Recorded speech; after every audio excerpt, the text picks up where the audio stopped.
Hi, this is a Maker's LED lamp from LEDGroupBuy, and as you can see, the system is about 3 feet long.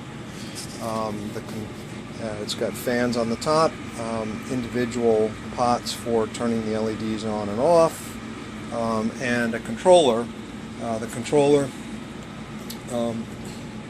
well, I'll get into the controller features in a minute. Right now the lights are on. I'll just turn it over briefly. It's so bright that I know the camera is going to wash out, but let me just do that. And you can see the incredibly bright output of this light. It's actually quite difficult to look at. I'll turn the lights down and give you a little bit now of a tour of the LEDs themselves.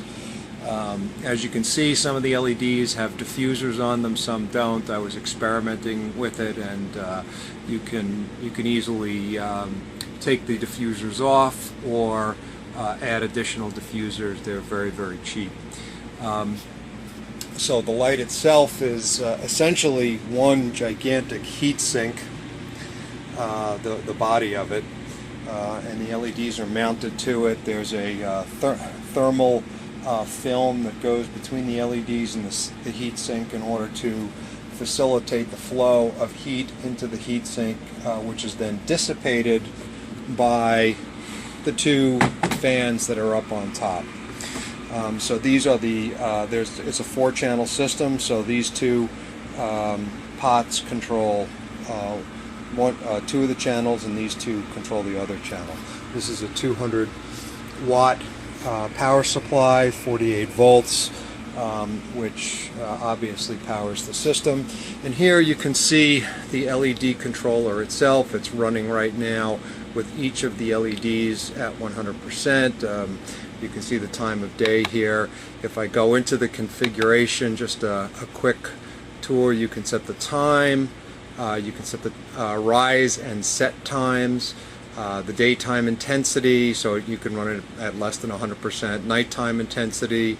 Extras include things like lunar cycles and features like that. There's a thunderstorm mode, and you can demo and preview a full cycle. And then of course you can save and exit. So you know, it's very, very flexible and programmable. The light is just a tremendous light producer. These are mostly Cree LEDs. In fact, I think they're all Cree LEDs. XTE whites, royal blue, red. So there's a very, very broad spectrum here. Works phenomenally well on freshwater planted tanks, and of course it's quite appropriate for a coral reef as well. One additional feature here is that I put these quick disconnects on the wires between the power supply and the light itself, in case you want to remove the light and do some work in the tank, or you just have a need to disconnect the power supply from the light. So that's an overall tour of the light. You know, the parts themselves for this light were about $500, and as you can see, I'm willing to consider you know, a price below that. You know, there was a good 2 days worth of work that went into actually designing and building the light itself. Oh, these clips here are for attaching, you know, for hanging it, depending on what you have in your canopy or above your tank. So that's it. I think this is a great deal for anybody who's interested in it, and I look forward to seeing your bids. Thanks. Bye.